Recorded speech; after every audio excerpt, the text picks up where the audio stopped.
दादा नमस्कार. आणि मित्रांनो बघू शकता आज वजीरला घेऊन आल्यात शिवकरवरनं हे दादा आहेत आपले आणि आपले महबूबचे मालक. दादा कसा काय आज फेऱ्याचा प्लॅन वगैरे कसा काय झाला, म्हणजे कसा जुळून आला तुमचा आज? बैल पलतयच, बैल माझ्या नजरेत होता, मित्राचाच बैल आहे. पहिला होत नव्हता चांगला, कुठेतरी अक्षाने साथ दिली. अक्षाला फोन लावला काल रात्री, अक्षा बैल पाहिजे आपल्याला, बैलचं पावर. बैल पलतय बोलतो दादा तू बोललास तर बोलतो मी आणतो बैल, चल बोलतो तुझ्या विश्वास बैल किती बोलते तो. त्याने मग आपल्या शब्दाला मान ठेवला. त्याचा पावर पण काय साधा बोलत नाही, 2 नंबरमध्ये तर टॉपचाच बनते बैल. आणि आता पण त्याची गलत बैल टाकला तर शक्यतो काय बैल आता 1 नंबरच्या गाडीसारखी गाडी पळाली, शक्यतो सांगू शकत नाही, गाडी नंबरमध्ये पण जाईल असं. आणि दादा तुम्हाला कसं काय वाटला आज गाडी पळाली आपली राजाच्या गळ्यात आपला वजीर, तर कसं काय पिकअप वगैरे कसं वाटलं तुम्हाला आज? चांगला वाटला पिकअप वगैरे. आपल्या घरी अजून आहेत का कोणती नंदी आहेत का आपल्या घरी? हा तो काय एक वासरू आहे, आता नवीन खरेदी केलाय का? काना शेटनेच घेऊन गेले. हा का? कारण की काना तुम्हाला माहितीच आहे, एक्सपिरियन्स आणि अनुभव एवढा आहे त्यांच्याकडे की कोणती खरेदी करावी, काय करावं, म्हणजे कोणता बैलामध्ये काय कमी जास्त असेल म्हणजे परफेक्ट ते बघून. दादा तुम्हाला म्हणजे कसा काय एवढा अनुभव वगैरे?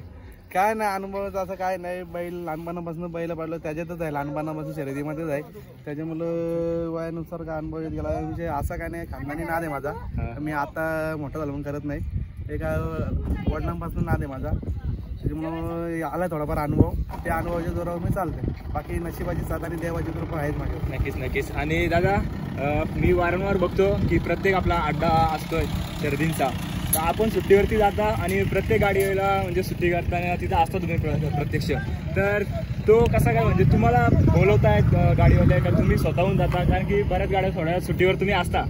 असतं, ती एक कला आहे आपल्याला गाडी सोडायची, त्याच्यामुळे मी भले माझी पहिल्या नंबरमध्ये बोलत असली तरी पण मी असं कोणाला काही बोलत नाही का माझी नंबरची पहिला मी सोडेन. मी शून्यातनं मोठा झालेला माणूस आहे, त्याच्यामुळे मी शून्यातच राहून माझं विश्व निर्माण करण्याचा प्रयत्न करतोय. आणि कोणी झालं तरी गाडी मालक आहे, त्याची गाडी सुट्टी चांगली व्हावा म्हणून आपला आवर्जून बोलवतात, त्यांना कुठेतरी आपलं सहकार्य होईल याची पुरेपूर काळजी घेऊन मी त्यांना सगळ्यांना मदत करत असतो. नक्कीच. आणि दादा आपल्याला मथुर महबूब कधी पाहायला भेटेल पब्लिकला? आपल्या मथुर महबूब पब्लिकला लवकरच पाहायला भेटेल.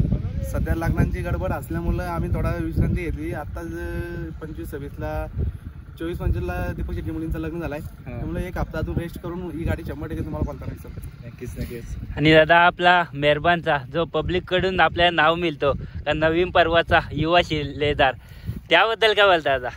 नक्कीच नव्या पर्वाचा युवा शिलेदार आहे मेहरबानी नाव आता उंचावून नेला आहे आमचा. महबूबच्या जागेवर कुठेतरी नाव चालवतंय, कुठेतरी अभिमान आम्हाला बऱ्याचसा मान मिळतंय. मेहरबान मुलं आता खूप अभिमान, छाती अशी उंचावर भरलेली वाटते आम्हाला एकदम त्याचं नाव आलं. आणि दादा आपण प्रत्येक मुलाखतीत बघायचो का प्रत्येक युट्यूबवर हा एक प्रश्न तर प्रत्येक वेळी विचारायचा का आपला बैल घाटावरती पळत नाही, आणि तोच आता मेहरबान आपला घाटावरती कुठेतरी 1 नंबरमध्ये पळतो, त्याबद्दल काय बोलता?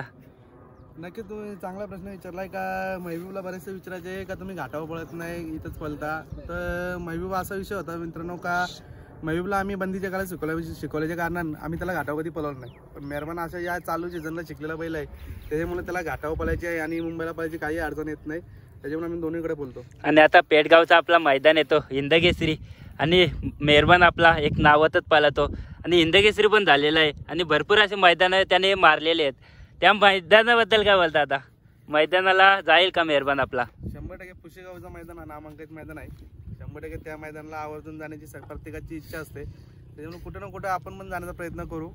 त्याला चांगला पायरा असेल तर 100% जाऊ. आणि जो तुम्हाला नाव मिळतो का नियोजनाचा बादशाह कानादा पाटील, त्याबद्दल काय बोलता? आता नियोजनचं बादशाहचं काय नाव मिळतं त्याच्यामुळं मला खूप अभिमान आहे, जेणेकरून मला बादशाह म्हणून कुठली तरी ओळख भेटलेली आहे या शब्दाला, त्याच्यामुळं मला अभिमान आहे त्या गोष्टीचा. आणि नियोजन करतो आणि कुठेतरी गाडा मालक माझे विश्वास ठेवून माझी जिम्मेदारी सोपतात, याची पण मला खूप अभिमान आहे.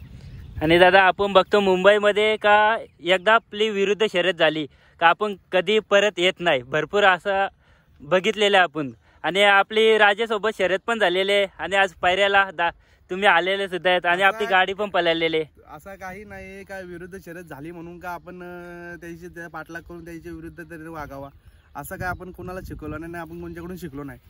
खेळ आहे, खेळ मैत्रीचा आहे, शर्यती या बैलांच्या होतात माणसाच्या नाही, त्याच्यामुळे बैल आपली पाळणार आहेत, माणसं नाही. आपली मैत्री कुठेतरी वाढली या बैलांच्या मुलं, ही मैत्री टिकवली पाहिजे. आज ओळख आपली महाराष्ट्राच्या कानाकोपऱ्यात झालेली आहे ती बैलामुळेच झालेली आहे. नक्कीच. त्याच्यामुळे आज हारजीत आहे ही होणारच आहे. त्याच्यामुळे आपण कुठेतरी एकत्र राहून आपला संबंध कसे वाढतील याचा प्रयत्न करावा सगळ्यांनी. आणि आता युवा पिढीसाठी काय संदेश द्याल एक? युवा पिढीला संदेश नक्कीच देऊ शकतो, कारण की युवा पिढी जी मैदानात उतरली तर त्यांना असं सांगेन का तुम्ही पहिले आपल्या करिअरचा बघा, त्याच्यानंतर या क्षेत्रात उतरा. क्षेत्र चांगलं आहे, क्षेत्र का वाईट नाही, पण जेणेकरून तुम्ही जे निवडला आहे त्याचा पुरेपूर पार पडाल का आज 1 वर्ष कराल ना 2 वर्ष नंतर थांबाल असं काय करू नका. हा पारंपरिक खेळ आपला आयुष्यभर चालला पाहिजे. आणि दादा एक छोटासा प्रश्न होता की आता आपण जर बैल घेतला, नवीन घेतो आपण, कदाचित तो अचानक म्हणजे घेतला आणि स्टार्टिंगला भरपूर पळतो आणि त्याच्या मागे जाऊन आता नवीन पिढी आहे का त्या क्रेज वाटतो की आता आपली बैल पळतोय, तर मोठ्यात मोठ्या शर्ती लावत जातात आणि नंतर मध्ये कधी कधी कमी पण पळतो बैल का आपल्याला सांगता येत ना आपल्याला. तर त्याही म्हणजे कशा प्रकारे खेळ खेळला पाहिजे असा कायम टिकू शकतो आपण असा? कसं आहे, कायमस्वरूपी खेळ टिकवण्यासाठी बैलाच्या जाणीव ही आपल्याला पहिले क्षमता त्याची ओळखली पाहिजे आपण का आपला बैल कुठपर्यंत कायपर्यंत कसा पळतोय ते. त्यामुळे 100% 1 नंबरमध्ये जाण्याचा प्रयत्न जे तुम्ही करता ते 1 नंबरच करता का, तर तुम्ही पण 1 नंबरमध्ये पोहोचले पाहिजे ही आमची पण अपेक्षा आहे. आणि 1 नंबरच्या शर्यती तुम्ही करात, पण त्याच्यानंतरला तुम्ही जो बैल रिव्हर्स करता, पण याचा काळजी घ्या का जेणेकरून बैल लास्टपर्यंत आपला बैल पळायला पाहिजे. त्यामुळे त्याच्या मागं पण असं कार करू नका जे प्रत्येक अड्ड्यात बैल हाणणं किंवा त्याला पण त्याचा पण रेस्ट करून तुम्ही बैलांना मैदानात हाणा.